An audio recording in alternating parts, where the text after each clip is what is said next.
Ils pensent être libres, ils croient que leurs pensées leur appartiennent, trop intelligents pour être manipulés, trop conscients pour être contrôlés.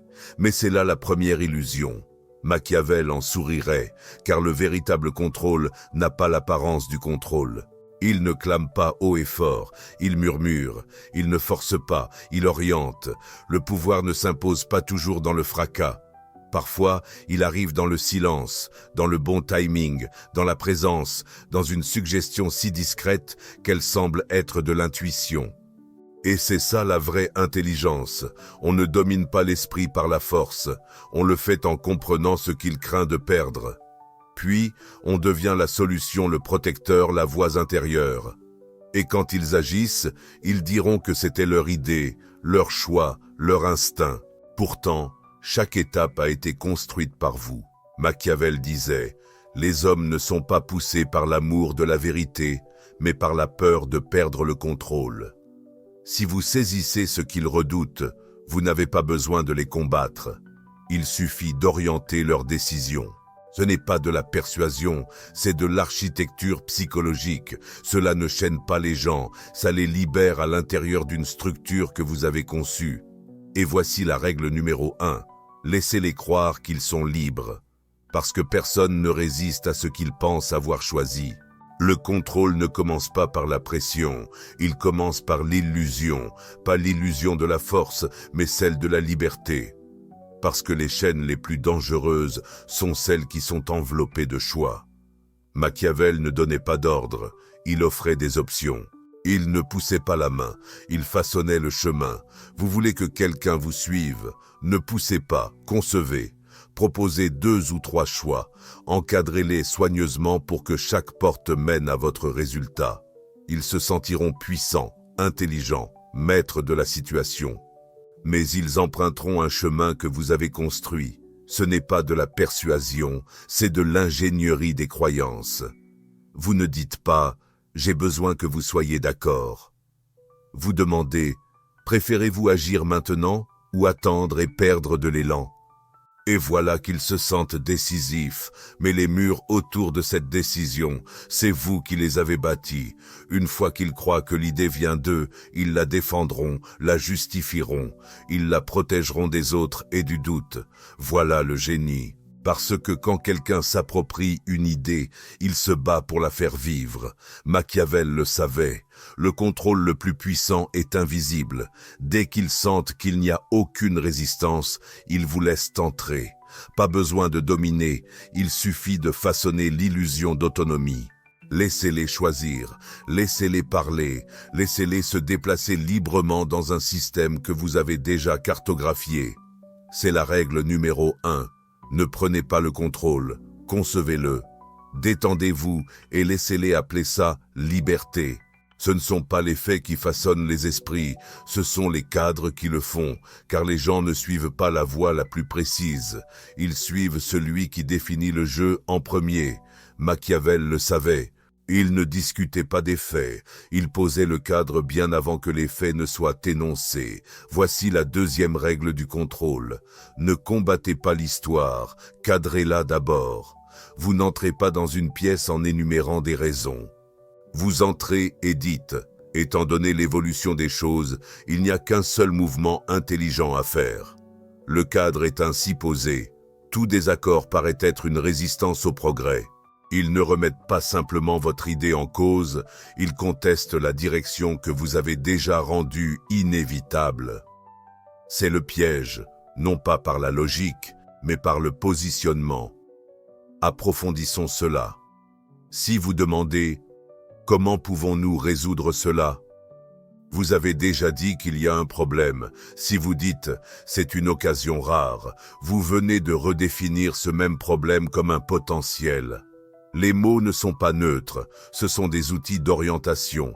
Contrôlez le cadre et tout ce qui suivra s'y pliera. Voilà ce que Machiavel voulait dire quand il a dit « Quiconque souhaite contrôler le peuple doit commencer par contrôler ce qu'il pense voir ».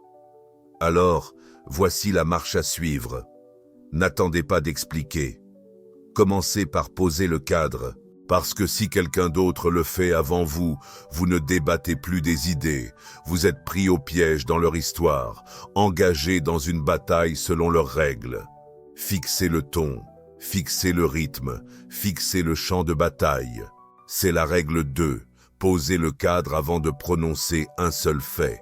La peur paralyse la plupart des gens, mais elle ne devrait pas. Machiavel n'a jamais ignoré l'émotion, il l'a redirigée. Il ne s'est pas opposé à la peur, il s'en est servi et l'a retournée. C'est de l'aïkido psychologique, pas de la force brute. Détaillons cela. Quelqu'un hésite. Il craint le risque. La plupart cherchent à éliminer cette peur. Ils minimisent la gravité. Mais c'est le mauvais mouvement. Au contraire, vous la validez. Vous dites, vous avez raison de prendre une pause. Tous ceux qui jouent trop prudemment connaissent cette peur. Désormais, vous n'êtes pas la menace, vous êtes l'allié, vous êtes de leur côté. Et une fois que vous avez reconnu leur peur, vous la faites pencher. Vous dites, mais le vrai danger, c'est ce qui arrive si nous laissons passer ce moment. La prudence est sage, mais le retard, c'est fatal. Et soudain, la peur qui les avait figés les pousse à avancer. L'émotion devient élan, et la peur devient une force motrice si vous la canalisez. On ne dit pas « n'aie pas peur », on dit « tu as raison d'avoir peur, utilisons cette peur à notre avantage ». Ce n'est pas de la persuasion, c'est une transformation. On ne supprime pas la résistance, on la convertit, on transforme la peur en énergie. Ils ne se sentiront pas contrôlés, ils se sentiront compris, ils seront en phase, mais sous la surface, vous avez tout changé. C'est la règle 3, restez avec leur peur, puis guidez-la vers votre projet. Gagner ne consiste pas à avoir raison, il s'agit de les amener à penser qu'ils avaient raison. Machiavel ne réclamait pas d'obéissance, il créait une harmonie par l'ego. Il savait que les gens ne se battent pas pour votre idée, ils se battent pour la leur. Alors, que faisait-il? Il posait la question, il fixait les enjeux, puis il se retirait et attendait. Ce silence, ce n'est pas de l'hésitation, c'est de l'architecture. Vous les laissez errer, vous les laissez parler, vous les laissez arriver exactement là où vous vouliez qu'ils soient. Ils diront « tu sais ce qui a vraiment du sens » et ils décriront votre plan avec leurs mots de leur propre bouche. Maintenant, l'idée leur appartient. Et ce qui leur appartient, ils le protégeront, ils le mettront en avant, ils le défendront, même s'il est imparfait. Ce n'est pas de la manipulation, c'est de l'inception. Parce qu'une fois que quelqu'un associe une idée à son identité, elle devient sacrée. Ils ne se sentent pas convaincus, ils se sentent originaux. C'est ainsi que l'influence devient invisible. Vous n'avez pas besoin de loyauté, vous avez besoin de propriété. Donnez-leur la carte, mais laissez-les penser qu'ils ont trouvé le chemin. C'est la règle 4. Laissez-les parler, laissez-les croire. Et quand ils défendent l'idée, ils défendent en réalité vous. Les mots s'effacent, les émotions évoluent, mais l'identité reste. Parce que les gens n'agissent pas en fonction de la vérité. Ils agissent en fonction de ce qu'ils croient être. Machiavel savait que si vous façonnez la manière dont quelqu'un se perçoit, vous n'avez pas besoin de lui dire quoi faire. Ils le feront pour rester cohérents. Vous ne dites pas « tu t'en es bien sorti », vous dites « c'est ce que font les gens avec une vision ». Vous voyez toujours ce que les autres manquent. À présent, ce n'est plus un compliment, c'est un miroir, une histoire, un rôle qu'ils doivent jouer. Une fois qu'ils acceptent ce rôle, ils commenceront à écrire le script. Ils le joueront, ils le protégeront, parce que perdre cette identité, c'est comme se perdre soi-même. Voici le génie. Vous ne poussez pas le comportement, vous ancrez l'identité. Votre approbation devient une harmonie. Votre silence devient une correction. Bientôt, ils vérifieront leurs actions par rapport à votre cadre. Respecteriez-vous cela? L'approuveriez-vous? Vous n'avez pas besoin d'être dans la pièce. Votre influence y est déjà présente. Maintenant, creusez plus profondément. S'ils pensent que vous les avez déçus, ils ne s'énerveront pas. Ils se sentiront incomplets, comme s'ils avaient trahi leur meilleur moi. Ce n'est pas de l'influence, c'est du gouvernement intérieur. Vous avez créé une boucle. Ils agissent pour protéger ce qu'ils croient être. Mais c'est leur propre soi, vous l'avez conçu. Voici la règle numéro 5. Ne contrôlez pas leurs actions, contrôlez qui ils croient être en les incarnant. Le pouvoir ne réside pas seulement dans ce que vous dites, il est aussi dans le moment où vous le dites. Parce que le timing n'est pas superficiel, ce n'est pas une simple décoration, c'est un moyen de contrôle. Machiavel l'a bien compris, la plupart des gens se précipitent pour parler, prouver, dominer.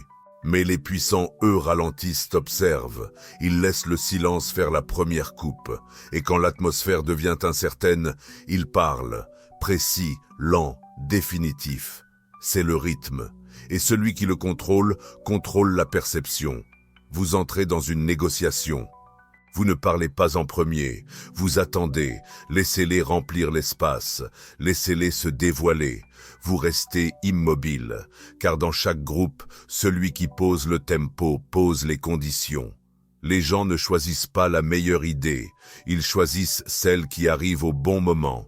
Quand les autres se précipitent, vous ralentissez. Quand ils réagissent, vous retardez. Ce retard, ce n'est pas de la faiblesse, c'est de la gravité. Cela attire l'attention, cela donne du poids. Ils s'inclinent avant même que vous ayez prononcé un mot. Vous devenez le métronome de la pièce. Soyons plus précis. Même dans le silence, vous communiquez. Une pause un peu trop longue, une réponse retardée, un hochement de tête maintenu juste un peu trop longtemps, chaque battement transmet un message. Je décide du rythme, vous vous ajustez. Et une fois qu'ils commencent à s'accorder à votre tempo, vous ne contrôlez pas juste la pièce, vous en devenez le centre. C'est la règle numéro 6. Ne vous précipitez pas, ne réagissez pas. Contrôlez le rythme et la pièce vous suivra. La plupart essaient de contrôler avec des mots, plus de discours, plus vite, plus fort. Ils pensent que le bruit équivaut à la puissance. Mais Machiavel savait que le vrai pouvoir est silencieux. Parce que ce que vous ne pouvez pas lire, vous en avez peur. Et ce que vous observez en silence commence à vous façonner. Le silence n'est pas un vide, c'est un miroir, une toile sur laquelle les autres projettent leurs doutes, leurs espoirs et leurs insécurités. Et celui qui reste silencieux assez longtemps devient celui qui possède la pièce. Voici le changement. Quand vous parlez moins, ils commencent à deviner. Ils se demandent ce que vous savez. Ils se mettent à révéler davantage, alors que vous ne laissez rien paraître.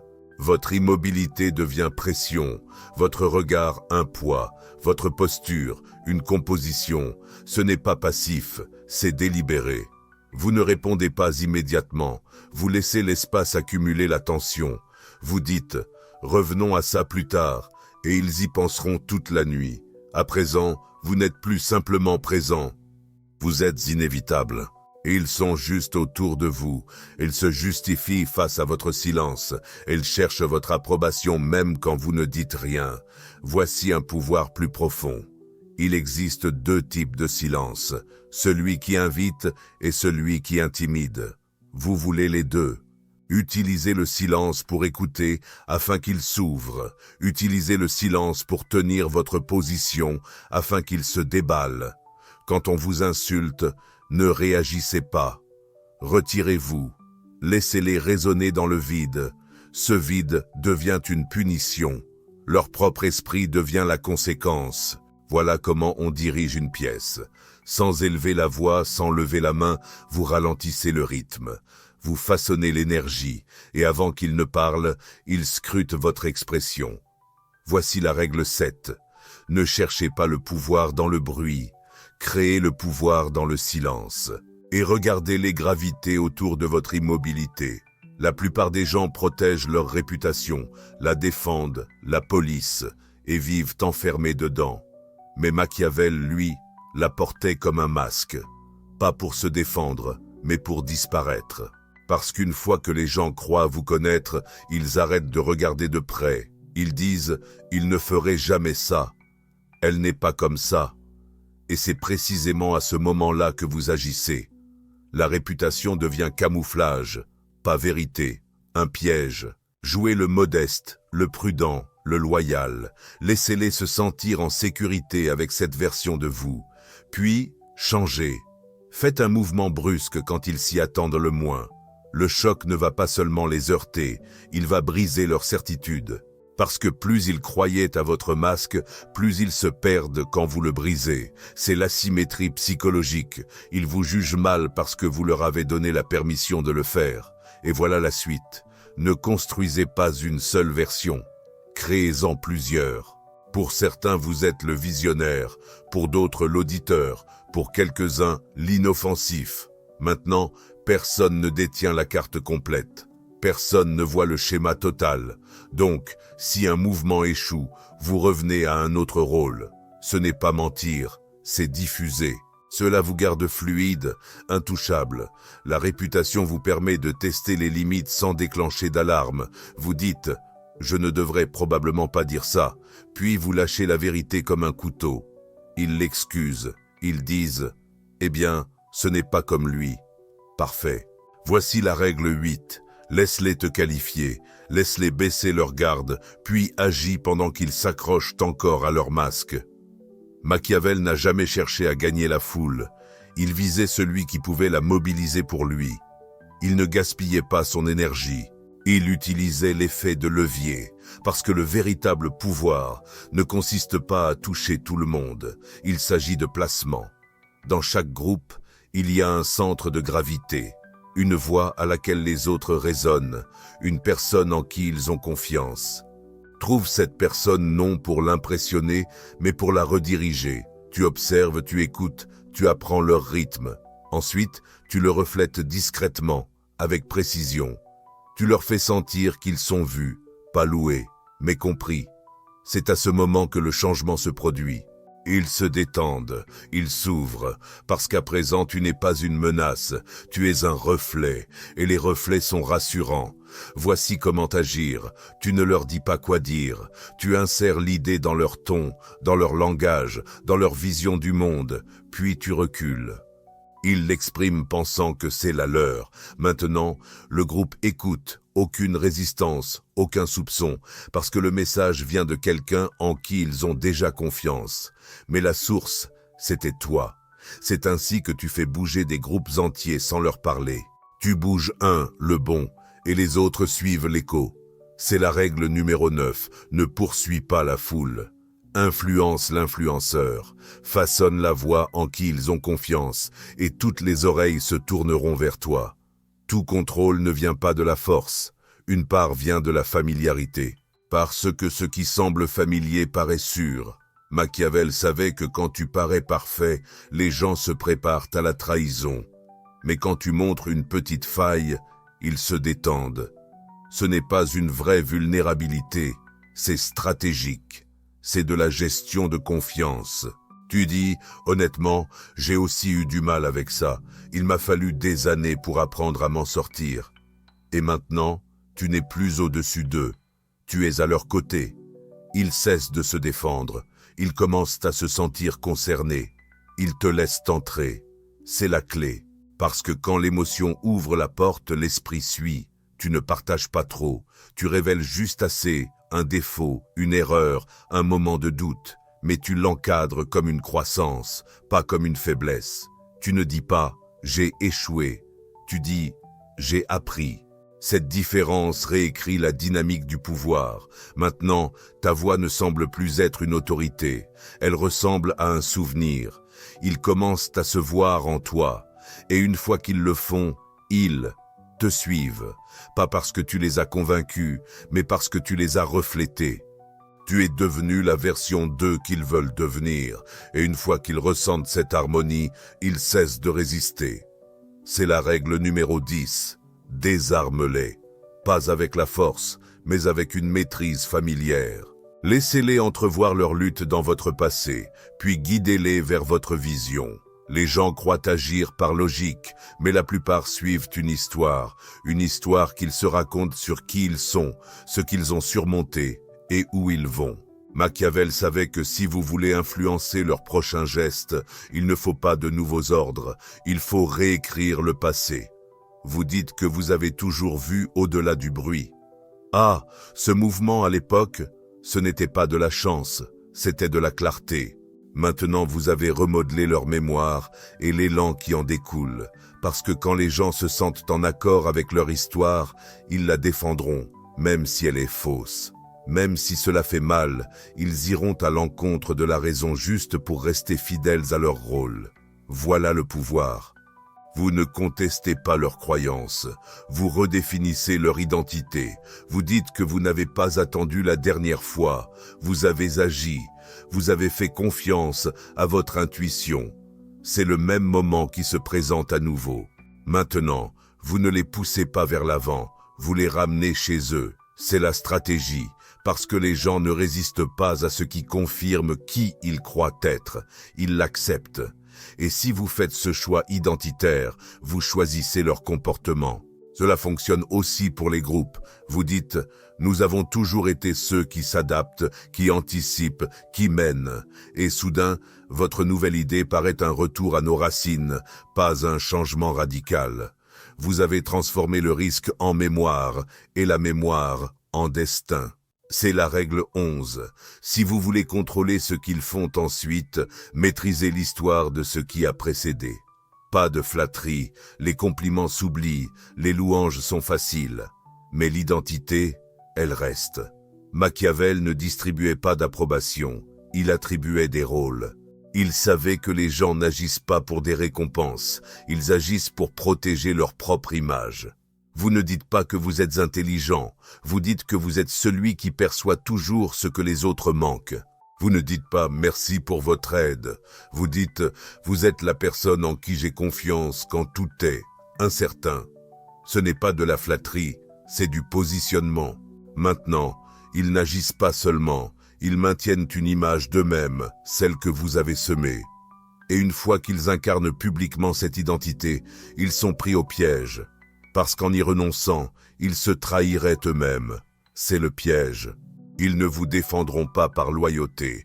Ils défendront le reflet que vous leur avez offert même en silence. Ils chercheront votre signal, un signe d'approbation, ou son absence, car votre approbation est devenue leur alignement. Et si vous la retirez, ils ne se sentiront pas rejetés. Ils se sentiront perdus. C'est l'influence architecturale. Vous ne poussez pas le comportement, vous tirez l'identité vers l'avant jusqu'à ce qu'ils vivent pleinement à l'intérieur. C'est la règle 12. Ne les persuadez pas, placez-les. Donnez-leur un rôle si réel qu'ils préféreraient trahir la vérité plutôt que de trahir ce qu'ils pensent être. Les gens ne bougent pas pour des rêves, ils bougent pour éviter des pertes. Machiavel savait qu'on ne conquiert pas l'esprit de quelqu'un en offrant plus. On le conquiert en devenant ce qu'ils craignent de perdre. Chaque esprit a une faille, pas évidente, pas bruyante, mais toujours présente. Cela peut être la peur de l'inutilité, la peur de passer inaperçu ou la peur de ne pas être à la hauteur. Ils ne l'admettront jamais, mais leurs actions le trahissent. Votre travail est de la déceler. Observez ce qu'ils défendent, ce qu'ils répètent et ce qui les émeut lorsque la raison dit le contraire. C'est là que se cache la peur. Maintenant, voici comment agir. Ne la menacez pas. Devenez son bouclier. Dites « Je vois ce que les autres ne voient pas en vous » ou apportez une clarté que la plupart ne parviennent jamais à atteindre. Ou tout simplement « C'est rare ». C'est pourquoi nous sommes connectés. Votre présence devient alors une protection, et l'idée de perdre votre approbation se transforme en un risque. Ils commenceront à graviter autour de vous, non par besoin, mais par peur, peur de redevenir ce qu'ils étaient avant d'être vus. Ce n'est pas de la persuasion, c'est une captivité choisie. Ils se retiendront avant même que vous ne parliez. Ils censureront leurs doutes avant de vous les exprimer. Ils s'ajusteront juste pour rester dans votre orbite. C'est la règle 13. Ne leur promettez rien de plus. Devenez ce qu'ils craignent de perdre. Et vous n'aurez jamais besoin de diriger, car ils n'oseront jamais s'éloigner. Maintenant, vous l'avez vu. Pas de persuasion. Pas de charisme, une architecture, 13 règles, chacune étant un fil tissé dans un ensemble plus fort que le contrôle, un design. Car le véritable pouvoir ne réclame pas d'attention, il construit des systèmes qui fonctionnent sans vous. C'est ainsi que Machiavel déplaçait des royaumes. Il ne criait pas, il suggérait. Il ne se battait pas, il orchestrait. Et quand les autres ont compris qu'il vivait à l'intérieur de sa structure, sa voix était déjà la leur, ses choix déjà décidés. Demandez-vous, combien de vos décisions étaient vraiment les vôtres? Combien de moments semblaient instinctifs, mais étaient en réalité préparés? Car désormais vous voyez le plan, non pour lui résister, mais pour le reconnaître. Parce que ceux qui comprennent le design peuvent choisir où se positionner, et ceux qui ne le font pas sont déjà déplacés. Alors allez-y, entrez dans la pièce suivante, dites presque rien, faites une pause plus longue que prévu et observez comment le rythme change. L'énergie se plie et la voix qui emplit le silence a toujours été la vôtre.